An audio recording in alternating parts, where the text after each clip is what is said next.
CSAT की series को continue करते हैं। ये 2022 का क्वेश्चन है। सीसेट 2022 में पूछा गया सवाल है। आपसे यहाँ पे पूछा जा रहा है कि एक्स और वाई जो है वो 3 किलोमीटर के रेस में दौड़ते हैं और जो सर्कुलर कोर्स है जहाँ पे ये रेस कर रहे हैं उसकी जो लेंथ है वो 300 मीटर आपसे बताई गई है। ये 300 मीटर की लेंथ है टोटल। यहाँ पे मैं लिख लेता हूँ 300। आगे आपसे कहा गया है कि इन्हें टोटल 3 किलोमीटर की रेस लगानी है। टोटल 3 किलोमीटर यानी अगर ये 3 मीटर का है, टोटल कितने चक्कर लगाने पड़ जाएंगे? आप बोलेंगे 10 चक्कर। तभी तो 3 किलोमीटर 300 मीटर इंटू 3 किलोमीटर बनेगा। 3 किलोमीटर का मतलब होता है ना 3000 मीटर। आगे आपसे बोला गया था कि जो इनकी स्पीड का रेशियो है एक्स और वाई का जो रेशियो है वो 3 है और ये 2 है।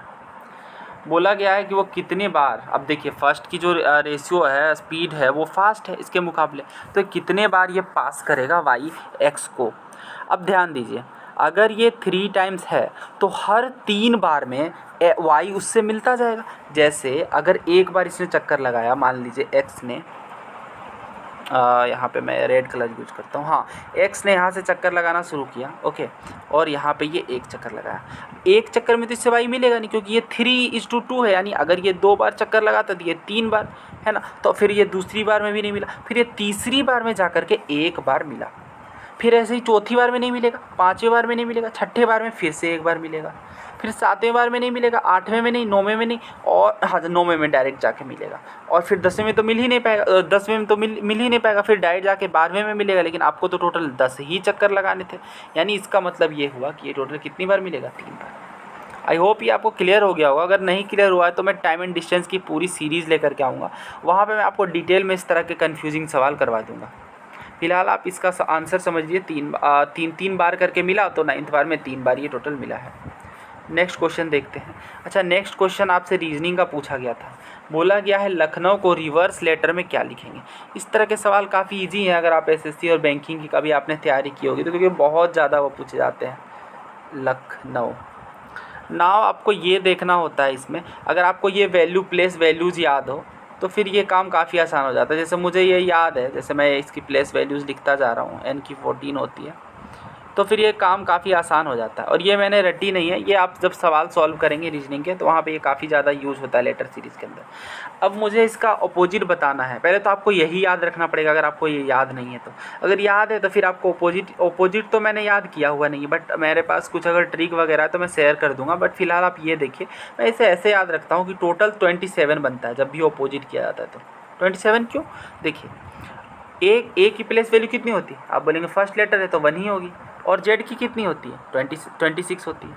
अब जब आप इन दोनों को ऐड करोगे तो कितना बनेगा? 27 बनेगा ना। वैसे ही बी की 2 होती है और वाई की कितनी? 25। दोनों को ऐड करोगे तो 27 बनेगा।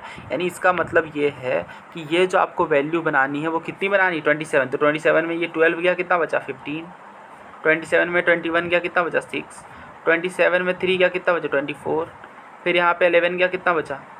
16। इसे मैं डायरेक्ट कर लेता हूँ क्योंकि मुझे पता है लास्ट वाले ही ये लोग अलग रख के देते हैं। 12। अब मैं लिख लेता हूँ, 15 की होती है O, 6 की होती है F, 24 की होती है X, और 7 की वैल्यू कितनी होती है? A B C D E F G, और 12 की होती है L O F X, और लास्ट में है L और 20 यहाँ पे 4 होगा ना क्योंकि टोटल 27 होते हैं। लास्ट में L और D। अच्छा, सिर्फ आप ये देख लेते OFX और लास्ट में LD, तो आपका आंसर बन जाता D, है ना। बस आपको ये वैल्यूज़ याद है तो फिर काफ़ी आसान। अगर आपको ये याद नहीं है फिर भी आप इस तरह के सवाल को स्किप नहीं कर सकते, स्किप नहीं करना चाहिए। अगर आपके पास 2-4 मिनट टाइम है तो फिर आप इसे निकाल लीजिए वहाँ पर और डायरेक्टली कैलकुलेट कर लीजिए। ये देखिए मैंने यहाँ पे लगा रखा है, जैसे ए और जेड आ जा, ऐसे करके ट्रिक वगैरह भी आप यूज कर सकते हैं ना याद रखने के लिए। जैसे बी वाई से बाई, तो फिर आप जब बी की यूज़ पड़ेगी तो आप समझ जाना कि बी का उल्टा क्या बनेगा, बी के बाद क्या आएगा? वाई, बाई बनाने के लिए। फिर सी के बाद एक्स, सी एक्स मतलब 6, ऐसे करके आप पढ़ोगे ना। आई का उल्टा क्या बनेगा? IR, इंडियन रेलवे, है ना। बस यही सब चीज़ें। जे का उल्टा क्या बनेगा? JQ, जैक क्वीन, है ना। तो इस तरह से आप याद रख सकते हो। हालांकि आप जब इन सवालों को कर लोगे, यूज़ टू हो जाओगे, तो फिर ये आपको रटना नहीं पड़ेगा, आप आसानी से 5-10 सेकंड में निकाल लोगे। और इसकी मैं लेटर सीरीज़ की भी पूरी सीरीज़ लेकर के आऊँगा, वहाँ पे मैं ये अच्छे से क्लियर कर दूँगा। 3 लेटर हैं A B C D E, अच्छा 3 नहीं है एक्चुअली, ये 5 लेटर हैं A B C D और E। इन्हें इस तरह से अरेंज किया गया है कि दोनों लेटर के बीच में 2 ही लेटर एग्जैक्टली लाई करते हैं। तो बताइए इस तरह का कितना अरेंजमेंट पॉसिबल है, ध्यान दीजिए। ये है आपका A, और A के बाद क्या बोला गया था, A और E ना, हाँ A और E के बीच में एग्जैक्टली 2 वैल्यूज़ हैं। टोटल कितने लेटर है, 5, तो 1 हो गया, 2 तीसरा चौथा, ये पाँचवा हो गया आपका, और यहाँ पे ये खाली स्थान है। अब आपको इस तरह से यहाँ पे एग्जैक्टली 2 लेटर आ सकते थे, लेकिन क्या ये एक ही तरीका है, और तरीके नहीं बन सकते हैं, देख लेते हैं। 1 2 3 4 5, अगर आप यहाँ पे फिल करोगे, अगर ये फर्स्ट और थर्ड पे ना होके सेकंड और फोर्थ पे हो, या सेकंड और लास्ट पे हो जाए, तो यहाँ पे भी तो 2 ऑप्शन बनते हैं फिल करने के। बस ये 2 ही तरीके, क्योंकि अगर आप यहाँ रखोगे तो फिर 2 जगह तो बचेंगी नहीं, क्योंकि बीच में एग्जैक्टली 2 वैल्यूज़ आपको आपके आनी ही चाहिए। अब बस जो पूछा गया वो देख लेते हैं। अब बचा क्या, B C D and E। Again ये परमुटेशन एंड कॉम्बिनेशन का सवाल है, वो मैं अलग से क्लियर करवाऊँगा, बट यहाँ से आप देखते चलो। ये क्या बचा आपके पास, B D एंड E। अगर आपने यहाँ पे B और D फिल कर दिया, तो फिर ये क्या बनेगा, यहाँ पे ऑटोमेटिकली लास्ट में क्या जा कर के फिल होगा, आप बोलेंगे बिल्कुल यहाँ पे लास्ट में E फिल होगा। और अगर आपने यहाँ पे B और D ना फिल किया, अगर आपने B और D अगर आपने ना फिल किया, तो फिर आप क्या अच्छा B D और C बचा है ना, यहाँ पे मैंने क्या लिख दिया है, मैंने E लिख दिया, कोई बात नहीं। A और E था ना, B C और D बचा हुआ था। अब अगर आपने B D और C में से कोई भी 2 फिल कर दिया, तो तीसरा लास्ट पे बचेगा। तो ऐसे कितने पॉसिबल वैल्यूज़ होंगे, अगर आपने A और E यूज़ कर दिया तो फिर 3 ही तरीके बच रहे हैं। तो यहाँ पे आपके पास भरने के क्या बनेंगे पॉसिबल वैल्यूज़, अगर आपने यहाँ पे B D फिल किया, तो ये आपको 3 तरह के तरीके देखने को मिलेंगे। एक्चुअली 4 ना, क्योंकि फिर आप तो यहाँ पे कोई भी लेटर डाल सकते हो। तो 4 × 3 आपका यहाँ पे बना, 4 × 3, और ऐसे ही यहाँ पे भी कितना बना, 4 × 3। तो टोटल कितने आ गए, 12 यहाँ पे, 12 यहाँ पे, टोटल 24 लेटर आपके पास अरेंजमेंट हुई। अब देखिए, अगर आपको इस क्वेश्चन में अगर कहीं डाउट है, तो फिर मैं परमुटेशन कॉम्बिनेशन की अलग से सीरीज लाऊंगा, वहाँ इस सवाल को दोबारा डिस्कस करूँगा, क्योंकि यहाँ पे ये हो जा रहा है कि मुझे कंसेप्ट भी बताना है, साथ के साथ सवाल भी करवाना है। तो इसमें इस वजह से कुछ क्वेश्चन में पूरी डिटेलिंग नहीं हो पा रही है, बट जिनके बेसिक्स अच्छे होंगे तो वो तो समझ ही जा रहे होंगे। नेक्स्ट क्वेश्चन पे आते हैं। 3 लोग हैं A B और C, और एक कतार में खड़े हैं, not necessarily in the same order. अगर इस क्वेश्चन की बात करूं, तो सबसे जो इम्पोर्टेंट लाइन है वो ये है कि ये जो 3 लोगों की बात की जा रही है, कोई ज़रूरी नहीं है कि एक लाइन पे खड़े हों। 4 पर्सन है A और B के बीच, 7 पर्सन है B और 7 पर्सन जो है वो है B और C के बीच, 11 पर्सन जो है वो C से अहेड है, यानी आगे हैं, और 13 पर्सन A के पीछे हैं। तो आपसे ये बोला गया है कि minimum number of person in the Q, कतार में कम से कम कितने लोग होंगे ही। इस सवाल को करते हैं। देखिए 3 लोग हैं A B एंड C, तो यहाँ पे मैं लिख लेता हूँ A, सबसे पहले A आ गया, फिर B। अच्छा, A और B के बीच हैं कितने लोग, A और B के बीच 4 लोग हैं, 4, 1, मैं 4 लोगों की सीरीज बना देता हूँ, 1 2 3 4, इसके बीच में क्या है B।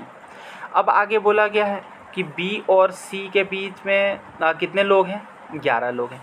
बट यहाँ पे ध्यान दीजिए, मिनिमम नंबर पूछा गया था। क्या पूछा गया था आपसे, मिनिमम नंबर। B और जो मिनिमम नंबर कितने होंगे।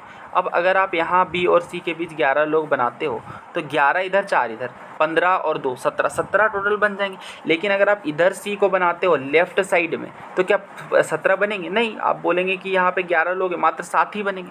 तो कम किधर में बने, पीछे ले जाने में ना। आपको समझ में आया ये कि जो C है वो पीछे है कहीं पे। कितने लोगों के पीछे है, टोटल कितने लोग हैं, 11 लोग, 11 नहीं है, कितने हैं, there are 4 person between, 7 person between B and C।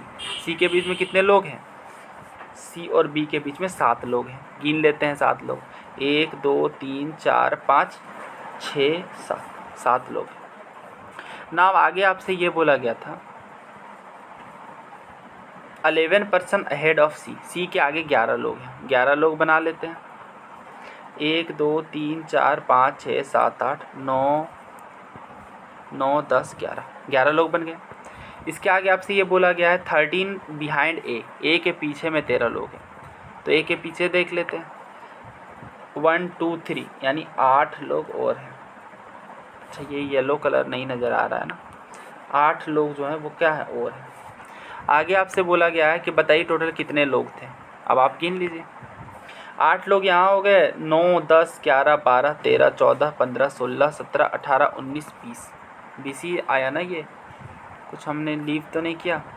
अच्छा 20 तो ऑप्शन में ही नहीं है, यानी मैं फिर से चेक कर लेता हूँ। 4 लोग थे ए और बी के बीच, ठीक है। आगे बोला गया था 7% between B and C, B और सी के बीच 7 लोग थे, 1 2 3 4 5 6 7, ये भी ठीक है। आगे बोला गया था 11% अहेड ऑफ सी, 1 2 3 4 5 6 7 8 9 10 11, ये भी सही है। और फिर उसके बाद बोला गया कि 13% बिहाइंड ए, तो 1 2 3, अच्छा हाँ ये मिस्टेक हो गई मुझसे थोड़ी सी। सो 13 लोग थे ना यहाँ पे, तो 13 लोग थे जब, तो यहाँ पे आप निकाल लीजिए ए के पीछे में 13 लोग हैं, कितने लोग बन रहे हैं यहाँ पे 1 2 3, तो टोटल कितने बचे और 10 बचे ना 13 के लिए, मैंने 11 ध्यान दे दिया था, इसलिए बोला जाता है क्वेश्चन को बिल्कुल भी ध्यान से पढ़ना है बिल्कुल। तो ये मैं इसे पहले मिटा लेता हूँ। यस, तो कितने लोग थे 13, 1 2 3, कितने बचे 10, तो 10 आप यहाँ पे लिख लो। अब आसानी से इसे आप गिन लोगे 10, तो 10 लोग यहाँ पे हो गए, 11 12 13 14 15 16 17 18 19 20 21 22, 22 हुआ इसका answer, option A. I hope कि ये क्लियर हो गया होगा आपको। इजी क्वेश्चन था ये, इजी नहीं बोला जा सकता इसे, बट आपको थोड़ी कंसेप्चुअल अंडरस्टैंडिंग होनी चाहिए और थोड़ा सा टाइम टेकिंग था, बस ये आपको देखना था कि कितने लोग थे। ये कौन सा क्वेश्चन है, अच्छा सीटिंग अरेंजमेंट का ये क्वेश्चन है। यहाँ पे आपसे बोला जा रहा है कि 8 स्टूडेंट्स हैं, ओके ना, इसे मैं सॉल्व करता हूँ। सबसे पहले मैं इसकी थिकनेस कम कर लेता हूँ। 8 स्टूडेंट्स हैं,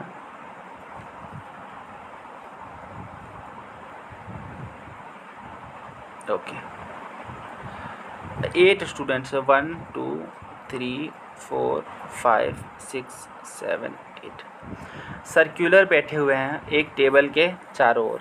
दोनों 8 के बीच की जो दूरी है वो सेम है, इक्वी डिस्टेंस है, और सेंटर की ओर फेस कर रहे हैं। कोई ज़रूरी नहीं ऑर्डर इनका सेम हो, यानी कहीं पे भी B and D seat neither adjacent to C nor opposite to C. सबसे पहले सी आप कहीं पे भी बना लो, मान लीजिए मैंने यहाँ पे बना लिया। अब बी और डी जो है वो इसके एडजेसेंट में नहीं बैठे हुए हैं, यानी बी और डी तो यहाँ पे होगा नहीं। यहाँ से भी मैं बी और डी लिख के कट कर देता हूँ कि कुछ भी आएगा बट बी और डी नहीं आएगा। फिर आगे बोला गया है, अच्छा एडजेसेंट भी नहीं है और अपोजिट भी नहीं है, यानी बी और डी यहाँ भी नहीं आ सकता।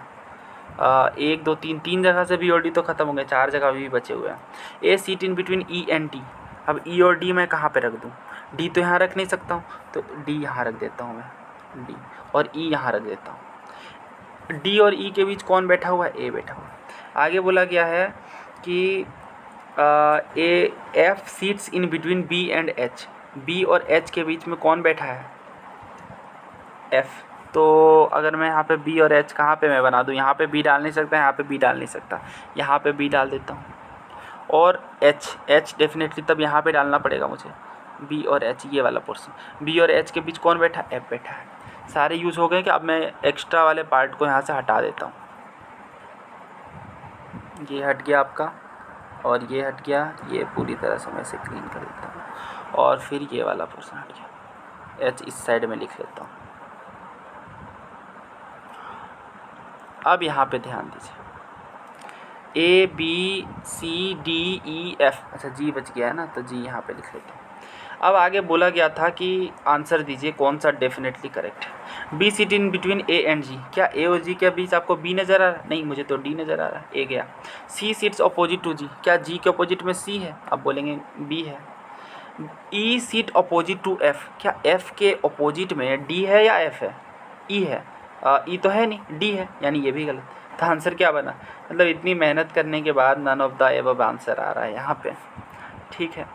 तो चलिए अच्छा है, नेक्स्ट क्वेश्चन देखते हैं फिर। कितने क्वेश्चन हो गए वैसे हमारे आज? 1 2 3 4।